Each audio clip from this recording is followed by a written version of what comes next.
So what about, we spoke about we want to position ourselves as authorities, we want to position ourselves as an expert, but we've also spoke about as a group, we really want to do this very, very cheaply.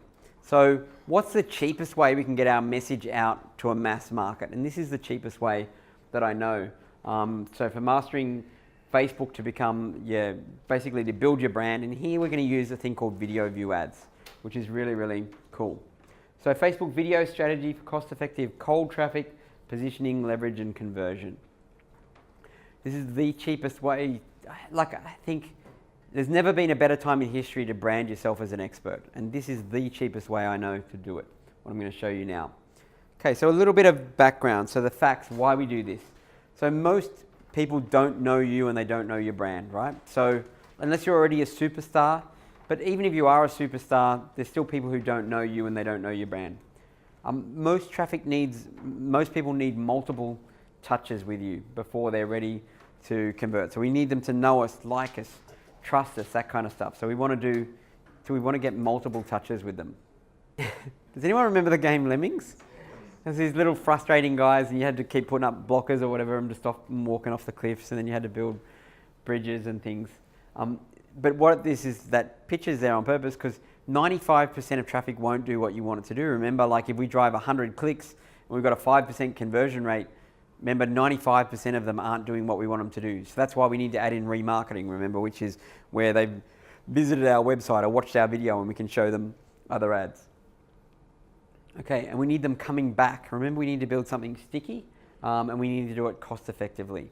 Okay, so that's what this whole thing's about. So some key learnings.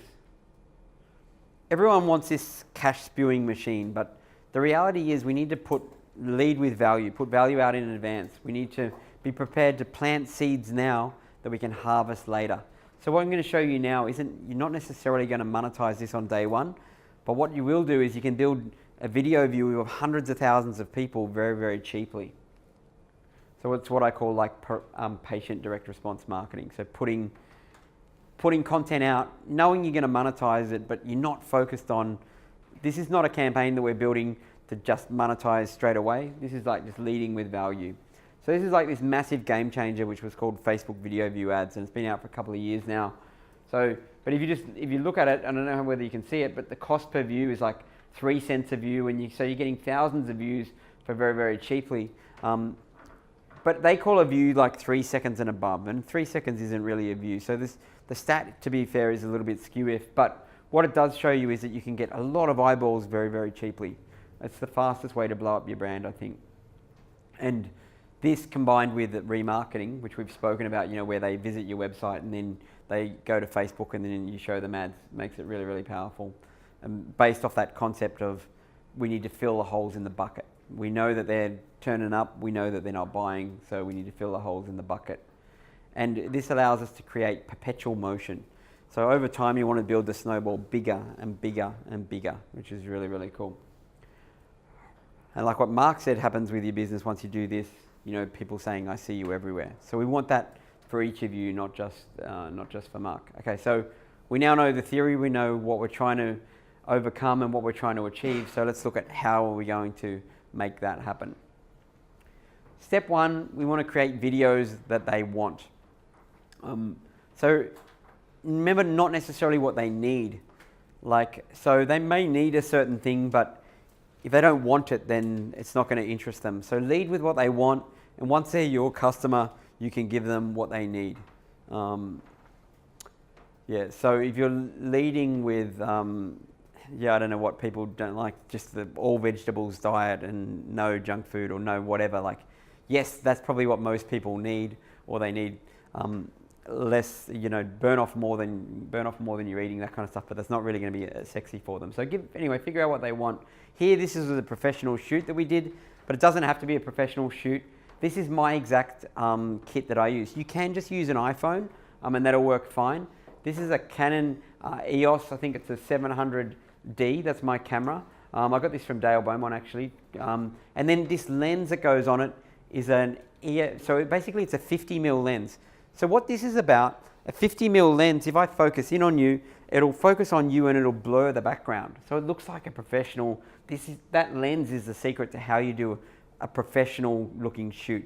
So if you just shoot stuff with your iPhone, the advantage is that it's quicker and it's easier and it's less hassle, but it's not going to have the same production quality. So you can go get professional shoots done, but that's not practical for everything. So just getting a tripod, like a $600-700 camera, a $200 lens, you know what I mean, and a $80 lapel mic is a faster way of doing it. But like I said, iPhone works just fine, so no issues. Mark, how do you guys churn out content with the? Because I see you do a lot. We've got the exact camera that. Oh, sorry.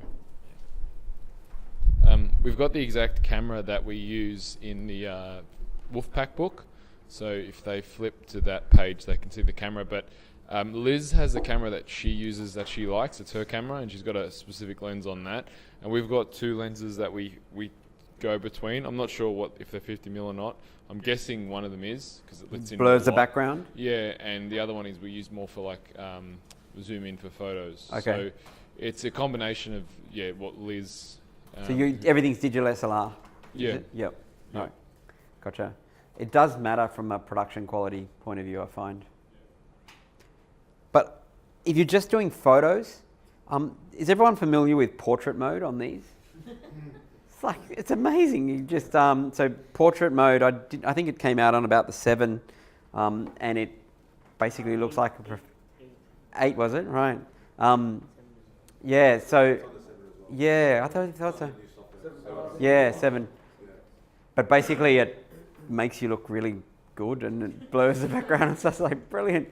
In our family, we don't take a photo without using portrait mode, like if it's of someone, because it's dramatically different. So that can be a great tool for just, if you're churning out photos for your ads. But for video, this is how we do it. So then need to edit the video. You can remember when a video plays in Facebook, it's going to play automatically, but there's not going to have sound initially, right? So that's why putting the wording on, the captions, can be great. But you don't have to do it this way. Facebook has a tool that'll let you edit the captions once you upload it. But here in this example, we did it with editing software. This is just ScreenFlow for the Mac, which costs about $150.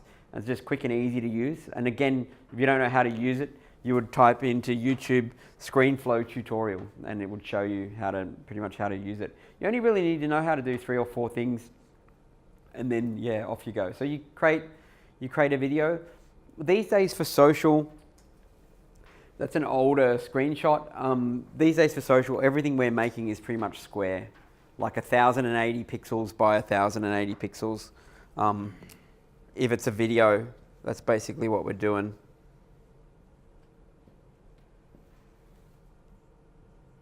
And the reason why is because when someone looks at it on the device, if it's landscape like that one, it's probably only taking up that much of the device. But if it's like this, the square 1080, it might be taking up that much of the device, and then you've got your text and that there. So that's why you want to move to square videos wherever possible.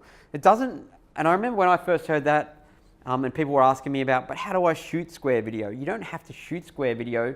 You shoot video the way you normally shoot video, whether it's this or whatever, and then with a program like that, you just say, when it says, I want to create a new document, a video document, and then it says, what's the dimensions you want? You just say 1080 by 1080. And then what it does is it's got a square thing on like that, and then you upload your video into it and you drag your video on, and your video will kind of look like that, but only the middle bit's going to be on your video. Does that make sense? So you don't have to shoot square video, and then sometimes you just might need to split and then move it across so that you've got the best bit in, but that's all that's going to happen. So you're going to get your square video happening. Cool, so we edit our video, and then we post the video to YouTube. You might think, well, why are we posting it to YouTube? Because we're going to put it on our blog. So this idea is that we're going to churn out high quality content, and we're going to try and drive people back to our blog. Okay, so we want to get our video transcribed. So this is a tool I use called SpeechPad, and it costs $1 a minute to get it transcribed. So say, for example, you had a 6-minute video. It's going to cost you $6 to get that 6-minute video transcribed. So that's going to give us the wording for, if we create a video blog post, we're going to be able to put the video in, and now we're going to have the wording underneath it, and that's going to for some people want to watch the video, some people want to read. It's going to make our blog post better. And also from a Google point of view, Google can then see exactly what the content of the video is. So this tool, SpeechPad, is amazing. We had this lady come and stay with us recently. She was a friend of ours from Wollongong, and she said, "Oh, I've got to pull an all-nighter tonight." And I said, "What do you mean?" And this was like after we'd already been hanging out at the beach all day and partying and stuff. And she said, "Oh, I've got this video and I've got to get it transcribed for my university assignment, and I need it for when I get back." And I said, give me the video and I'll transcribe it for you. And she thought I was going to sit there and do it like that. And I sent it away to this, and I gave it to her like the next day. And it was like a 20-minute video, and it cost me $20 or whatever. And she was going to spend, like, do an all-nighter, and yeah, basically $20 and it was done, sort of thing. So you got to put a value on your time. But it's a great, great tool. And they've got just a massive pool of transcribers. And how much it costs you depends on like how fast you want it back. If you say, I'm happy to get it back in a week, it'll be cheaper. If you say, I need it back in 24 hours, it's going to be, more expensive. So we use this tool all the time. I think Mark had a question or a statement on that. So once you've got the transcription, where do you upload it? What do you use? How do you best use the transcription? So what we do, which is the next step, is we build the video blog post. So we take that YouTube video. So remember, we figured out what our market wanted. We created a video about it, and then we posted it to YouTube, and we also got the YouTube video transcribed, okay? And then we create a blog post about that. So it's got a headline there, it's got some text, we've got our YouTube video in there, and then this bit below is that transcription. So we've just grabbed the Word doc that we got back from the transcription people, like we spent our $6, and we just basically take that wording, put it in there. We might put images in it as well, that kind of stuff. So it now looks like a comprehensive video blog post. So we've now got a valuable asset that we want to build people back to. So all this is like a building block that we're now going to try and get people to.